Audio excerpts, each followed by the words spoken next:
বিসমিল্লাহির রহমানির রহিম। মানুষ হিসেবে আমরা সবাই কোনো না কোনো সময় জীবনের অর্থ খুঁজতে গিয়েছি, কিন্তু সত্যিকার অর্থে জীবন কি? কিসের জন্য এই জীবন? আমাদের পথ নির্দেশক আল কুরআন এবং নবীজির হাদিস কি বলে এই সম্পর্কে? আজকের আলোচনায় আমরা জানব ইসলামের আলোকে জীবনের আসল মানে কি। ইসলামের জীবনকে দেখা হয় আল্লাহর পক্ষ থেকে একটি অমূল্য দান হিসেবে।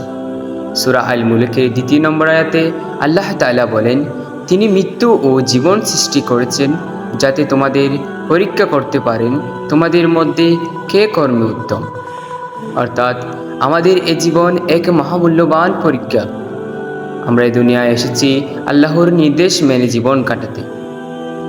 হাদিসে রাসূলুল্লাহ সাল্লাল্লাহু আলাইহি ওয়াসাল্লাম বলেছেন, দুনিয়া হলো মুমিনের জন্য একটি কারাগার আর কাফিরের জন্য একটি জান্নাত। সহিহ মুসলিম হাদিস নম্বর 2956। এ হাদিস আমাদের শেখায় যে দুনিয়া আমাদের জন্য পরীক্ষা আর পরকালে মিলবে তার প্রতিদান। এ দুনিয়া হলো একটি সেতু যার উপরে রয়েছে আখিরাত। আমরা যা কিছু এই জীবনে করব তার প্রতিফল আমরা পরকালে পাব।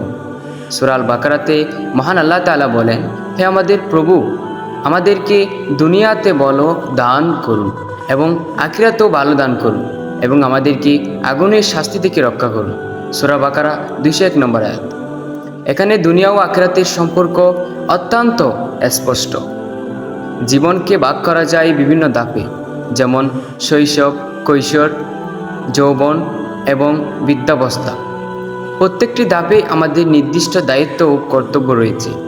হাদিসে এসেছে, প্রত্যেকেই তার অধীনস্থদের ব্যাপারে জবাবদিহি করতে হবে।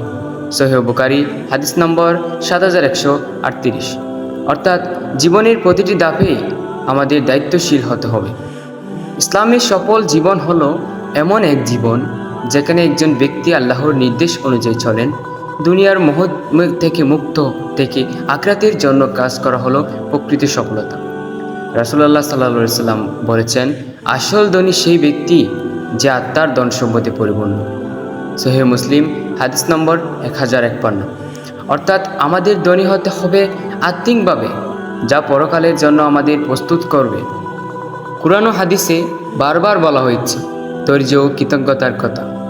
জীবনের প্রতিটি মুহূর্তেই ধৈর্য ধারণ এবং আল্লাহর কাছে কৃতজ্ঞ থাকা অত্যন্ত গুরুত্বপূর্ণ। সূরা আল বাকারাতে বলা হয়েছে, নিশ্চয় আল্লাহ ধৈর্যশীলদের সাথে আছেন। সূরা আল বাকারা 153 নম্বর আয়াত। এছাড়াও হাদিসে এসেছে, যে ব্যক্তি মানুষের প্রতি কৃতজ্ঞ হয় না সে আল্লাহর প্রতি কৃতজ্ঞ হতে পারে না। সুনান আবু দাউদ হাদিস নম্বর 4811। সর্বশেষে আমরা বলতে পারি, জীবনের প্রকৃত মানে হলো আল্লাহর নির্দেশ পালন করা, আখিরাতের প্রস্তুতি নেওয়া এবং দুনিয়ার মোহ থেকে মুক্ত থাকা। আল্লাহ আমাদের সবাইকে সেই জীবনের জন্য প্রস্তুতি নেওয়ার তৌফিক দান করুন। আমিন। ভিডিওটি যদি আপনাদের ভালো লেগে থাকে তাহলে লাইক, কমেন্ট এবং সাবস্ক্রাইব করতে ভুলবেন না। আল্লাহ হাফেজ।